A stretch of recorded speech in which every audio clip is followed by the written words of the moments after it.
This week, we go Turbo. Shift into turbo, go! Mighty engines roar, turbocharged for more. Drive four on the floor, go! Power Rangers Turbo, go! Power Rangers Turbo, go! Power Rangers Turbo!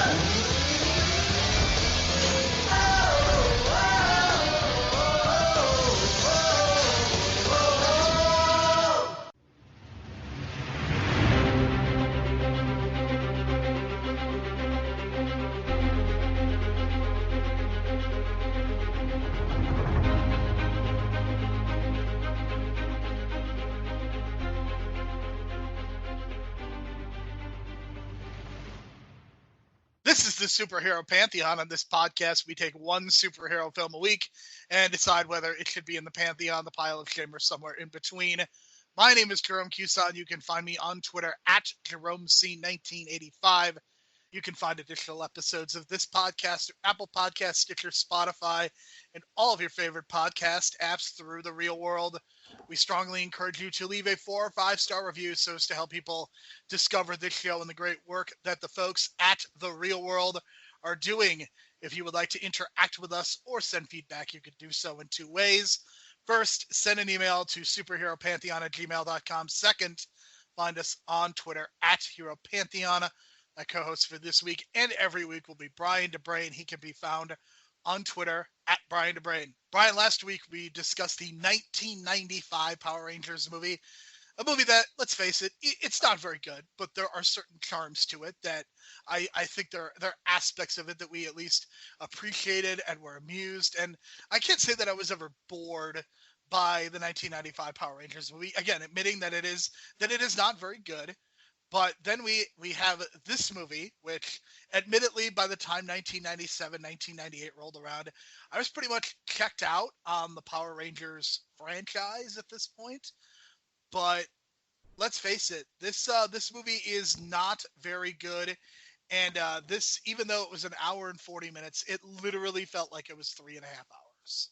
Yeah, it went way too long in the ending, especially. But this movie needed to be like an hour and 15 minutes, I think, and everything would have been the same, and everything would have had the same effect and everything. But yeah, was it 97, 98? I was pretty checked out of it as well. But my aunt was taking me to the movies. It was the movie that I recognized. I was like, okay, I'll watch that.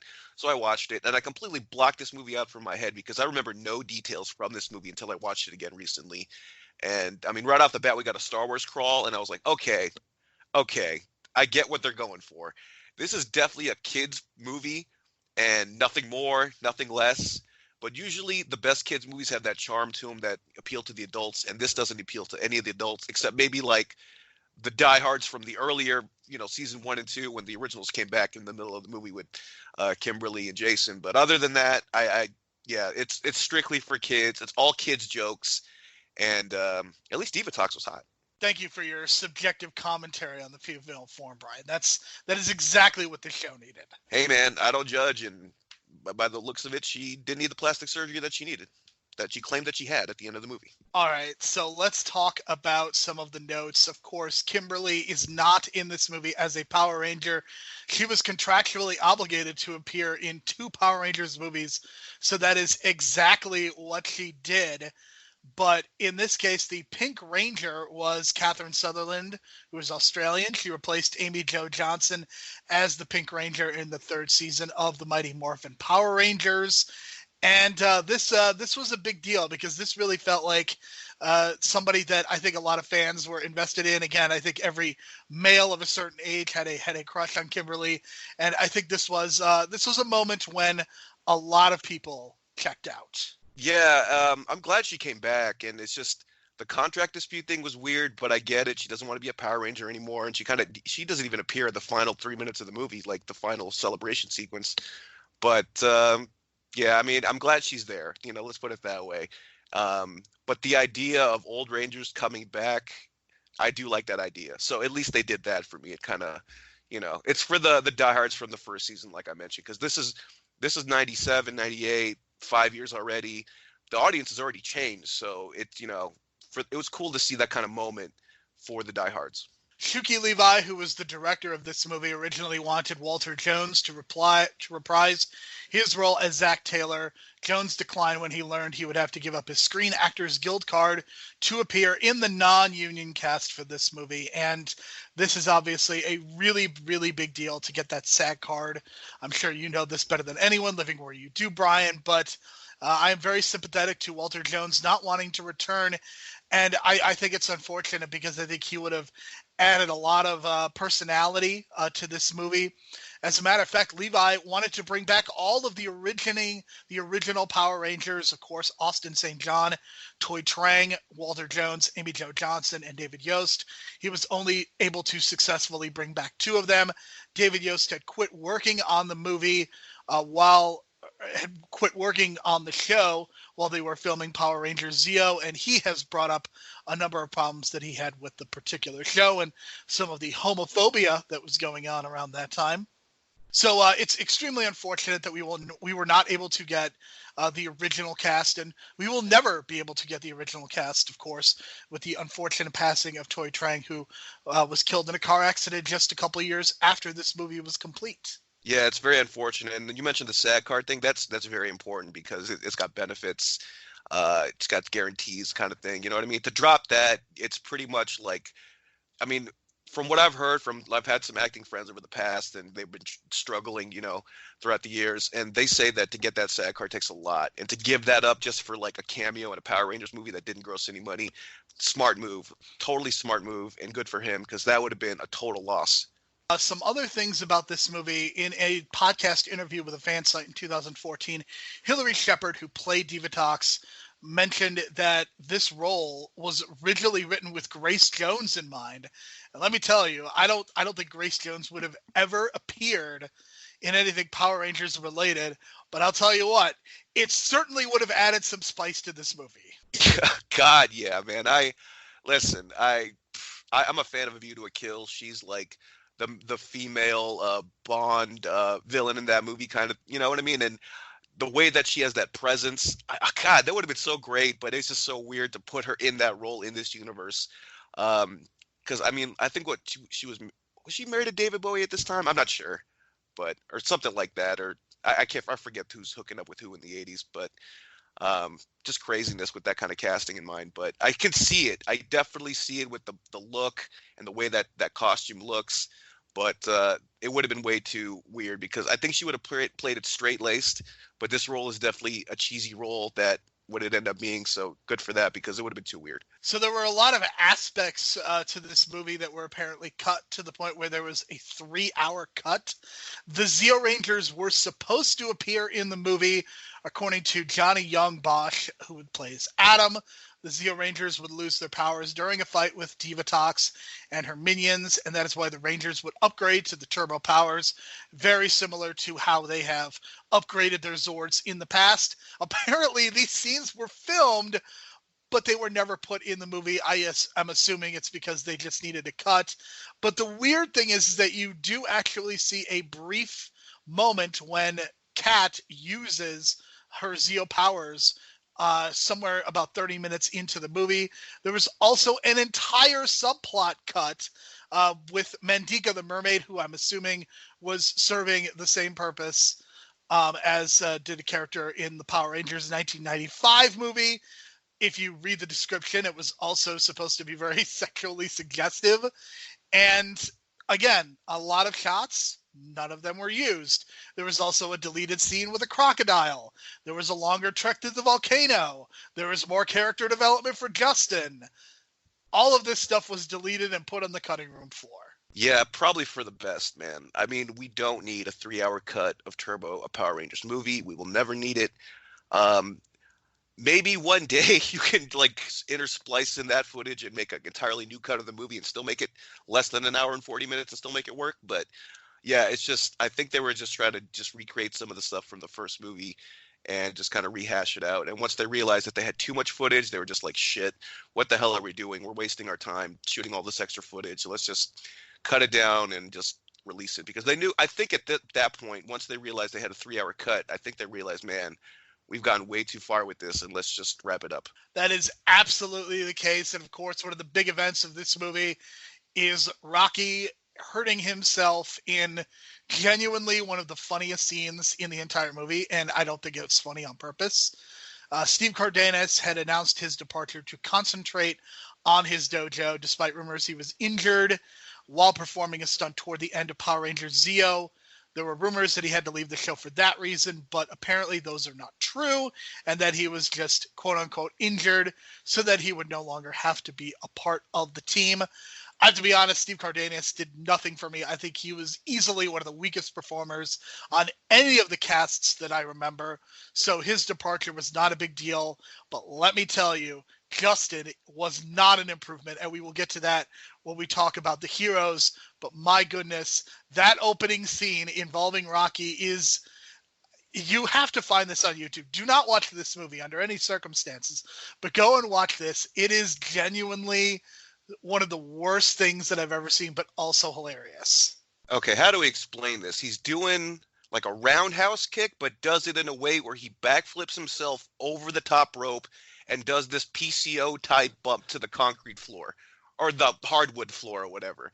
And I guess he does something. He doesn't break his back, but he's definitely in the hospital for a while or a little bit. But unbelievable, because the movement of his body was completely unrealistic and unhuman-like. And the way they cut it made it seem like, I don't know, like he wasn't even in control of his own body or something, like he was being thrown. But I guess he was, and he just lands on the floor, like PCO. Like, I could have sworn PCO took this bump like a power bomb to the concrete floor or something like that, just got right back up. And this was exactly like that, because they were in this training ring, this martial arts ring with 4 ropes, and it's the most ridiculous thing I've ever seen. And I guess it's for the best, because his acting is not that great anyway. So they limited him to like him being in a chair and then having him come back at the end. So I guess it was for the best, but that definitely was the funniest part of the movie, because I was just like, oh my God, that's a PCO bump. And PCO wears blue, so it's very possible that he could have been a Power Ranger. At this point, PCO could be totally Frankenstein in real life, and it would not surprise me, because that man is truly unhuman. And hey, man, keep it going, because it's not going to last. Divatox's revealing outfit, which is a pattern in many of these movies, is one of the reasons that the film received a PG rating instead of G, since the film was targeted at a child audience to begin with. So there's no problem with the violence. There's no problem with any of that, but we show a little bit of body, and automatically got to give it that PG rating. Yeah, I can see why. But really, it really would not have mattered in the box office or any weird thing like that. But yeah, that suit was definitely banging, yo. I'm a big fan of that suit. All right, let's get to the heroes. The characters in this case are once again very underdeveloped, and I think it's even made worse by the fact that Justin is involved. I'm referring to Justin as the cousin Oliver Poochie of this film and this franchise. I get what they're doing. It is clearly an attempt to bring in a younger audience, since they will have a surrogate. But it feels like Justin is hiding under the bed, finds out about the Power Rangers, and then literally one scene later is with Zordon and Alpha 5, and is becoming the brand new Blue Ranger, and gets to drive because he's 12 years old and he gets to drive. The Justin stuff is bad. Now, there's a lot of stuff that I want to get into with some of the other characters, but let's talk about Justin first. Okay, yeah, this was so awkward and weird, because it's clear there's like missing deleted scenes, because it just jumps from him, like you said, under the bed in the hospital to him being in the command center. So yeah, there's a lot missing there. And I would have been at least interested in Alpha teaching him how to drive in a car. That would have been at least interesting to watch, right? But yeah, and the weird thing is too, I don't know if you noticed, but whenever they had a stuntman in his place, the stuntman would be like an average height human being, like an average height human male. But then when they sometimes cut back to him when he's in the suit, you can clearly tell it's a kid in the suit. So I'm like, are you going to go full out? Or are you just going to like just show him like as a kid in a suit? Or is he going to grow? Like, I can clearly tell that there's a grown man in a suit playing a kid in as a 12-year-old. So be consistent with it. It was totally ridiculous and just unbelievably stupid, because I can tell, like, wait a minute, the guy's supposed to be 12. He's short in this scene, and all of a sudden there's like a stuntman in this scene, and he's like really tall. Like come on, man. It is not good. Apparently, so Kimberly and Jason are in this movie, and they're apparently dating, but you wouldn't know it because a lot of the footage that clearly would have illustrated this point was deleted. They are turned evil. They get very little to do in this movie, and I understand why you're bringing these characters back. You are trying to create a certain sense of nostalgia for people. It doesn't really work. Them turning evil was it was done very goofily, and they don't really explain how they're able to fight the Power Rangers equally. Again, a lot of that footage that would have explained it was put on the cutting room floor. And even though Kimberly and Jason, who are not Power Rangers, are a part of this movie, you have Tanya and Adam, who basically should not even be here because they're useless. They don't get anything to do whatsoever. And the funny thing is that if you look at the actress who plays Tanya, she's actually been in some real movie and TV projects since then. So almost by default, she is probably the greatest actor from this original team of Power Rangers, quote unquote original. Wow. Yeah, I guess that says it all right there, man. But yeah, I wish they would have just built on that, like, just have maybe like Tommy being alone or something, and then meeting up with Jason and Kimberly again, kind of reuniting. That's a story to tell. But there's just way too many Power Rangers in this movie. If you do a head count, there's 8 Power Rangers in this movie, only 5 which suit up. But it's just too many, and it's just like, why are we throwing in these extra characters? And yeah, it was just terrible in the way that it was put together with this team, man. So I was very disappointed. There's not really much else to say other than just Tommy, being the leader. But I did wish they kind of built on that, why was Jason and Kimberly in the water anyway? What the hell were they doing there? They didn't even explain that. They're just divers. I guess they're like Matthew McConaughey and was it Selma Hayek? No, Penelope Cruz, I think, in that I don't know, that treasure movie. I don't know. Sahara being the name of that movie. Yeah, God, that's what it reminded me of. Just diving and just going in the water and yeah, just looking pretty. It is. It's also amazing to me that they go to Africa and they never say where in Africa. I don't know if you're aware of this, Brian. Africa's a really big continent. Yeah, and apparently there's like one lion and like a bunch of monkeys that are really friendly. So and a troll person. Brian, I will give you $5 if, without looking at the notes, you could tell me what the name of the troll was. It's Laragot, I think, because that's Larago. I pronounce it Larago. I know, but I think it's pronounced. God, I don't know why the T's at the end, man. That really threw me off because I keep hearing Larago, but I don't know. Yes, I don't even know what to say. So Larago, we can say Larago. It doesn't really matter. It feels like he makes this movie like a Labyrinth, a Dark Crystal, or a Never-Ending Story, just because I think that's the kind of the vibe they're going for. And it doesn't really work out that well. He's apparently able to manipulate animals, and it's never really made clear. I'm giving this a 1. I'll give it a 2 because I don't know why. I just like, creatures and puppet, creatures coming to life and doing stuff. And I just interpreted like, okay, you did a Star Wars crawl at the beginning of this movie. We got a magical wizard creature. Let me just call him a Jedi in my head and kind of go with it. And if you think about it that way, he's got Jedi powers. He does some healing Jedi powers.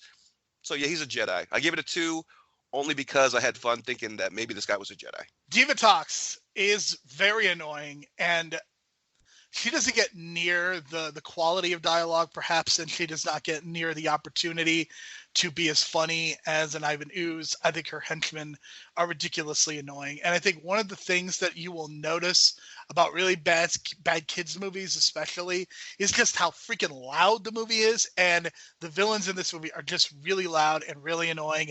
Hilary Shepard, I know, has been in other stuff. Maybe she has been good in there. But I do not feel comfortable giving this anything higher than a 0 because the villains are just dreadful in this movie. There's nothing memorable about them. There's nothing memorable about the monster. There really isn't anything even memorable about Jason and Kimberly just turning evil because they were forced to turn evil. If they turned evil on their own and turned on the Power Rangers, that would have been interesting. This was not. 0. Yeah, I get you. She's just every season of the Power Rangers, like I said before, they reset everything. They always have to create that central villain that's really annoying. That's, the Rita type, the Zed types.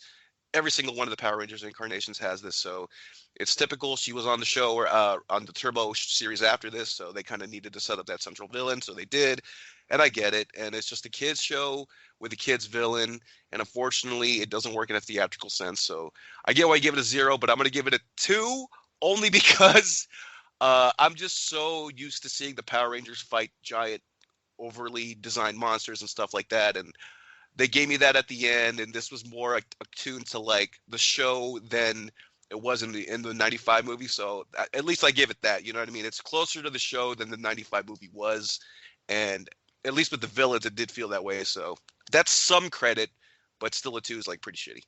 All right, let's get to the story, which I is almost incomprehensible at this point. The Power Rangers go turbo. Rocky gets injured in one of the worst moments I've ever seen. Justin replaces him for no good reason. Diva Tox wants to release Malagor to destroy the world, apparently. This becomes just a very formulaic, extended Turbo Power Rangers episode.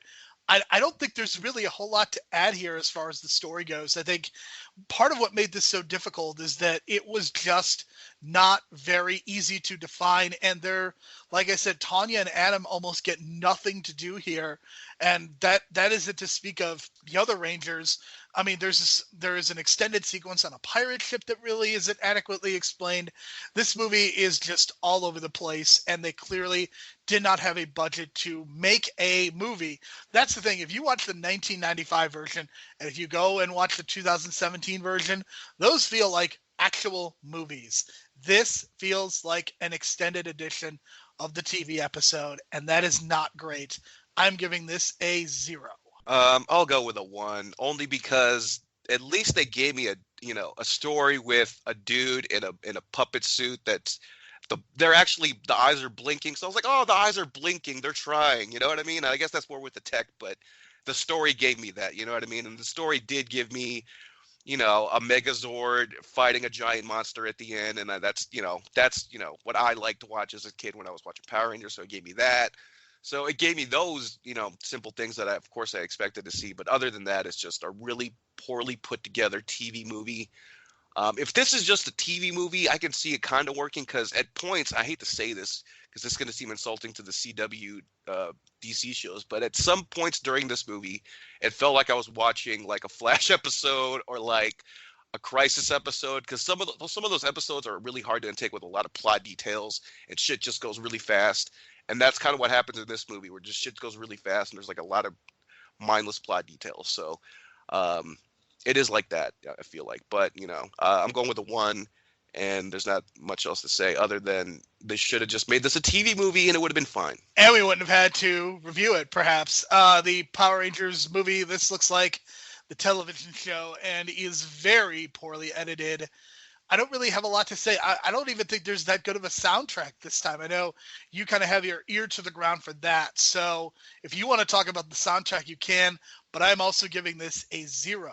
Okay, this is going to be my highest score, and it's not going to be that high. I'm giving it a 4 because we bitched about the CGI at the end of the last movie. In this one, they gave us the actual way they did in the show, which I mentioned, like, they should have just done in the other movie with just, like, the models and just, zoom in, close up, shoot from a low angle, make everything look taller. They did at the end.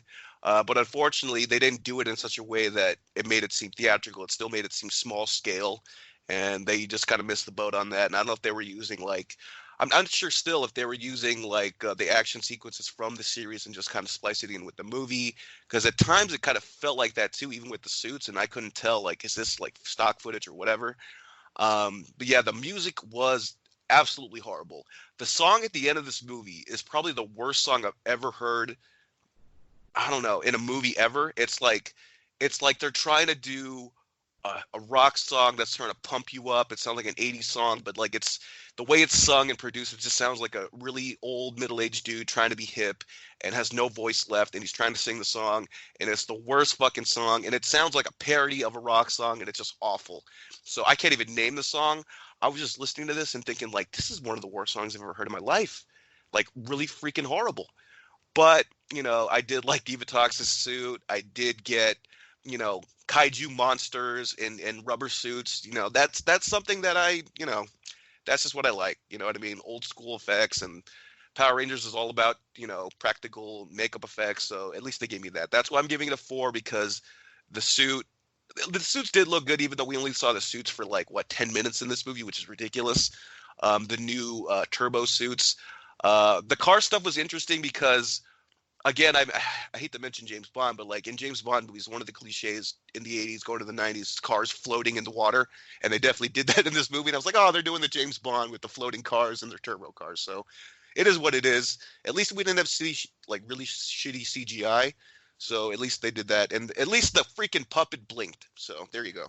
Well, I think part of what makes that so fascinating is this comes out 4 years before the very first Fast and the Furious. So you would think that perhaps this was done in response to that very popular franchise, but in fact, it's the other way around. The Fast and the Furious came after Turbo Power Rangers. That's the fascinating thing too that I was thinking of.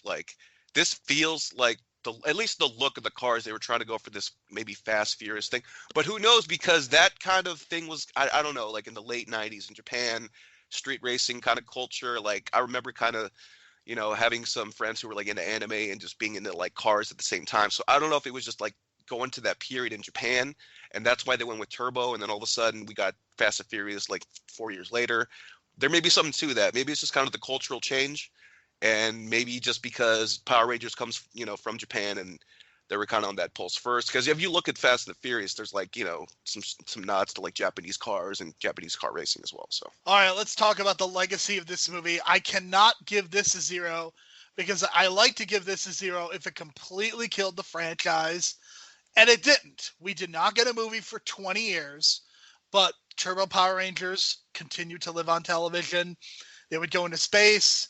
There would be dinos. There would be a lot of other things. They would go into a lost galaxy. Here we are 22 years later, Power Rangers still airing on television on Nickelodeon. So for that reason, I cannot give this a 0. But this was proof that the franchise was waning. This did not even make 20% of what the very first movie did domestically.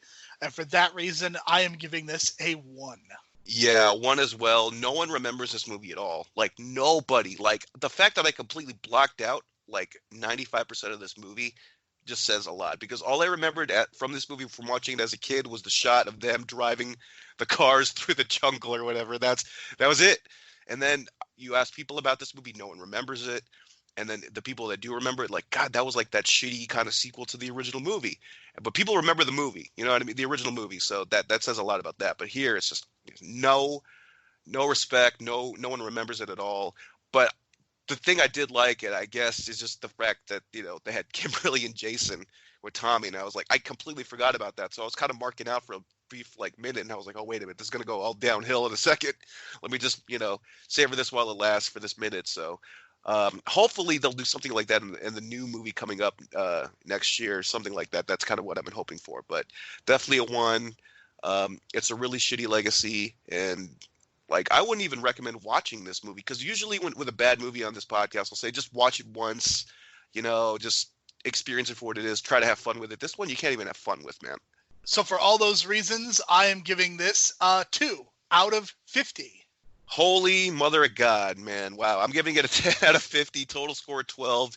It's in the pile of shame, but I can't believe how much of a discrepancy our scores are, yet mine's still so low. But my God, a 2 is the lowest that anyone has ever given a total score in this podcast. And I think I might have given Catwoman a 0, maybe.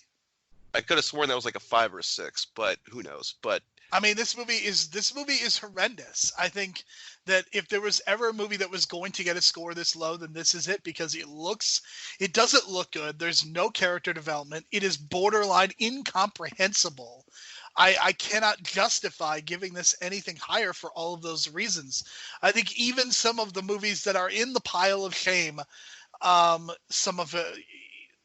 are movies in the pile of shame that are not good, but I think there's at least one good thing that I could say about them. This is a movie that I can legitimately say there's nothing good about this movie as far as acting goes, as far as any of the technical parts of a movie. Yeah, I agree. And it just kind of reminded me of Also, this it reminded me of Best of the Best with Eric Roberts from the '80s. I know that's kind of an obscure reference, but man, just a martial arts tournament at the end. Did you notice also at the end they had a 6-man tag martial arts contest going on, which is totally, I think, against the rules of any, I don't know, like structured martial arts contest, because 3-on-3 is totally like ridiculous. That's like a 6-man tag. And by the way, that contest at the end of the movie probably outdrew a lot of the indie shows in wrestling right now. A lot of wrestling references on this show. All right, let's get to the burning questions. Question 1, all caps. How is there a 3-hour cut of this movie? Like I said, sometimes in a movie production, you want to like have the best story possible. And once they realized that they had too much footage, they probably just like, what the hell are we doing? Because obviously there was like a subplot with the kid. There was a subplot with them trading in the jungle and all that shit going on in the jungle. And there's more subplot with Jason and Kimberly. But obviously they tried to do too much in one movie for some odd reason. And I think they just overthought it, and you get stuck with a 3-hour cut. Sometimes it's bad because like sometimes you don't need a 3-hour cut of a movie despite your artistic integrity or whatever. I'll always reference Dogma when I heard in the commentary the Dogma, the original cut was like 3 hours and 15 minutes or some shit. And Kevin Smith was in love with it until he realized years later, like, God, I need to edit my shit down because it's not what I want. It's what's for the good of the movie. You know what I mean? Exactly. When did you stop watching the Power Rangers? I will answer this question first because for me, it was almost directly correlated to the time when Kat joined the Power Rangers and replaced Kimberly. I don't know if that was necessarily the impetus, but I was out even before they went to the Zeo Rangers. And I get the feeling that a lot of people probably left around this time or were leaving during the Zeo time because they brought Jason back toward the end of that season. So I definitely get the impression that things were waning a little bit. And I think kids TV in general, with the proliferation of cable and, you know, kids aging out and watching other things, going to wrestling or sports, I definitely think a lot of people were jumping off the bandwagon at this point. Yeah, it was around that time, like sometime after the new Zords came out, when they're, like we mentioned in the last podcast, of those new Zords that they debuted and brought in season 2. Sometime after that, I kind of waned off because I just felt like it was too much. Even as a kid, I was like, where's the originals? I don't want to watch these new people. I want to watch the original guys. So I just kind of tuned out. But then, like I said, it was, you know, my aunt was with me. We were at the movies. She said, you want to pick a movie? And I picked this one because it was familiar. And that was probably it for me until, I don't know, like rediscovering it in like college for like the ironic kind of reasons of loving, you know what I mean? The cheesiness of it, rediscovering the Power Rangers. So yeah, that's kind of where I was at too, probably around that same era. But I definitely remember Kat because I was like, hey, she's got that weird like accent, and then I realized like, you know, it's Australian, you know what I mean? Like that was kind of like a cultural learning moment. So at least I had that. All right, let's get to question 3. This is the most important question. Rank the villains: Divatox, Rita, Zed, the Machine Empire. Okay, I'm going with Machine Empire last because, again, that's when I kind of tuned out, and that's Zeo, and that's kind of like the centralized villain of Zeo, and no one really remembers that. At least people remember Divatox, so I'll put her at 3 because, again, I love her suit. I think she's great. I think she's really hot, and yeah, she was the best looking thing in this movie. 2, Zed, because he's kind of iconic still in the Power Rangers, you know, canon or whatever. It's just, he's iconic for being that. I think it's that muscle suit that kind of freaked me out as a kid because you could see his muscles and stuff, but they made him so comedic that it really, I don't know, you can kind of see past it and just look at him as like a joke. So I thought that was kind of interesting the way they did as a kid. Number 1, of course, is Rita. I mean, they kind of remade her character in the 2017 movie with Elizabeth Banks. So there's something to that character. Somewhat iconic to the pop culture world, I think, because A, she's like the very first central villain of the Power Rangers, like the prime, you know, public enemy number 1 to the Power Rangers, I feel. You know, and she was in the original series as well. And that voice that Rita has is just so annoying and distinctive. You talk about loud, annoying voices in kids shows for the villain and stuff like that. Totally on the money with that, but it's just so recognizable that it's like, oh my God, Rita. It just brings me back, you know. All right, we have the same number 4 and number 3. I think the Machine Empire is definitely the least memorable. And I think there was some entertaining banter when I've gone back and watched some of the Zeo episodes, but it's definitely not good. Divatox is number 3, if only because she is at least somewhat memorable. We actually disagree on 1 and 2. Rita is my number 2. Zed is my number 1. For me, I understand why a lot of people would put Rita number 1. I understand why Rita would be the main villain of the 2017 Power Rangers movie, because you are playing into the nostalgia. She is the first villain. She is in many ways the most memorable because of the opening line in the theme song. But for me, I'm ranking the villains by quality, and I always thought Zed was much more of a threat. He was much more menacing. He was much more evil. So for me, as far as the quality of the villain, I am putting Zed 1 and Rita 2. That's my ranking. So I'm glad we did not agree on these rankings, Brian. I get what you're saying on that, because I definitely got that vibe too when they introduced the character. But once they got like married, and then they just became like that old couple, like yelling and screaming at each other throughout the thing, and then making fun of each other. And then of course even the cameo in the movie, the only time you see Zed is him snoring, being that stereotypical husband that snores, and Rita's like, "You listen to this," So I get it, but at first, yeah, he was pretty kind of badass. And like I mentioned, like seeing his muscles, that was pretty intimidating, man. Question number 4, is this the worst movie we've reviewed for the show? I say yes. Catwoman is bad. The basketball scene is really bad. There is at least a style to that movie. Again, I'm not saying it's good. I'm saying there is a style. There is a choice being made. There is not even a style choice being made here. So I say, Brian, this is the worst movie that we've reviewed for this podcast. I say bottom 3 for me. Catwoman is still number 1 on the pile of shame, only because that's maybe the only time on this podcast that I was broken. Like, it broke me. You said this movie might have broke you. This definitely broke. I mean, Catwoman definitely broke me to the point where I was just like, I remember DMing you in the middle of that movie and being like, I'm getting really delirious and just laughing at everything right now because I don't know what I'm doing watching this movie. But I didn't have that feeling watching Turbo. I never felt like I was on the point of like mentally just being like, what the fuck am I doing? This is the most ridiculous thing I've ever seen. You know what I mean? Catwoman gave me that. Turbo gave me some nostalgia, so I was okay with it. And you said there was a bottom 3. So Catwoman is one of your bottom 3. You mentioned this being there. What's the third movie? I want to say Green Lantern, but there's probably something else that I'm not thinking of. But Green Lantern was like immediately, like even more so than Origins. You know what I mean? Like Wolverine Origins. So that's how I feel about Green Lantern. So. What about the 2015 Fantastic Four? You know what? God, that's a tough one.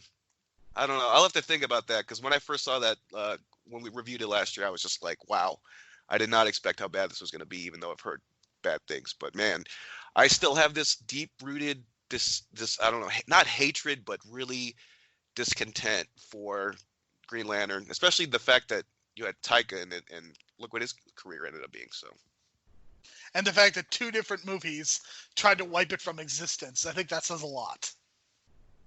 Absolutely. And according to my timeline, doesn't exist anymore. Was there any way to keep this fad going? Of course, the Power Rangers were very popular when they first premiered in 1993. They burned really hot for a couple of years with the toys and with the daily showings on Fox Kids. I don't know. I think kids have a very short attention span. They grow up. I don't think there was a way to really keep this fad going beyond what they did, because fundamentally, I don't think this is the kind of show that really holds up to a lot of scrutiny, because there are some cool scenes with the kaijus and some funny moments, but there's not a lot of character development. And I think what separates a lot of kid shows from then and even today is that there is some amount of attachment to the characters. And I don't think that you get that a lot with the Power Rangers as much, other than probably Tommy and Kimberly. I don't think there is a lot of attachment to these characters. And I think that is a huge problem for this franchise. And that's one of the reasons that I don't think it's as popular as it was. I certainly think that it is still around. It is still airing on TV, like I said. So it does have a certain amount of popularity, but unfortunately, for me, there was no way to really keep this going unless they really changed the formula of the show. And at that point, it wouldn't even be a kid's show. Yeah, that's the problem. Like we mentioned in last week's podcast, but like the way that they do it in Japan with the reset button, new cast every season, it draws ratings in Japan consistently for that. But in America, I feel like there's something about keeping a group of people together for like 5 or 6 seasons and then having payoffs, you know what I mean? Like to earlier things that nods from previous seasons. That's why I think a lot of people are really digging these DC CW shows right now, because they keep the same cast together, keep it in the same universe, and have payoffs to stuff from like years ago. You know what I mean? You can kind of do that here when you bring back those old Rangers every now and then. But the problem is there's no attachment to the new ones, and the new actors that usually come in are really green, not really good. So if they would have kept the original, let's say the original 5, right, for like 4 or 5 seasons as opposed to like 1.5, I think the fan base would have grown with it. You know what I mean? The fact that they just abandon and get new characters all the time, it's hard to attach yourself. Therefore, it's not going to be as big, I think. I think that's the problem that you're kind of touching on. But that's kind of the way that it's structured. You know what I mean? It's supposed to keep it fresh and going, and that's why it's been going for 40 years in Japan. For sure. And at the end of the day, I think this is still something that's still going, and we still have one more movie to talk about next week. We are going to talk about the 2017 movie Power Rangers, which in the glut of superhero movies of that year, you think about the Wonder Womans, the Guardians of the Galaxies 2, as well as Thor Ragnarok. This is very much a movie that has kind of been left in the dust, but we are going to break this movie down, and I am genuinely excited to do so because this is certainly better than at least one of the superhero movies that came out in 2017, Justice League. So I am very excited to talk about this movie with you because there are a couple people in this movie who I think have gone on to do some perhaps stranger things. Oh, I see what you did there. And, some other people in this movie ended up becoming royalty, right? Wow, and you certainly went there. And then other people have quickly been forgotten, unfortunately. But we will get into that when we talk about the 2017 version of the Power Rangers. And speaking of Bryan Cranston, Brian, in 2 weeks, we will be taking a break from this show. And we are going to be, Kevin and I are going to be doing a podcast about Breaking Bad. And basically how it is going to work is the first Tuesday of every month for the rest of the year, you will hear Kevin and I talking about either a season of Breaking Bad, the movie El Camino, or the television show Better Call Saul. We will still be producing and putting up episodes of Superhero Pantheon as long as we have episodes to discuss every other Tuesday. But the first Tuesday of the month will be Breaking Bad episodes, and I am very excited. I have never seen Breaking Bad, Brian, so this is a big deal for me. So I'm going to be going heavy into the Bryan Cranston this next week between watching the 2017 Power Rangers movie and the first season of Breaking Bad. You're in for a treat, my friend, and I'll definitely be listening because it's about time. Because I was watching the show 10 years ago when it first came out. It was during the second season, but Breaking Bad really changed the game. And yeah, you're in for a treat because I remember my professors at the time in college being like, "Yo, Breaking Bad, you students got to be watching the show right now if you want to learn how to like be really good filmmakers and television screenwriters and everything like that." So definitely pay attention, folks, because there's to be some things in this podcast series that you'll be learning from. And right off the bat, I'll say this: the pilot, one of the best pilots ever, probably the best pilot I've ever seen of a TV show is the Breaking Bad pilot. So there you go. All right, so you will have that to look forward to. But first, next week is the 2017 Power Rangers. For Brian, my name is Jerome. Thank you so much for listening to the podcast this week. We will be back next Tuesday. Hey, what's the Love Boat?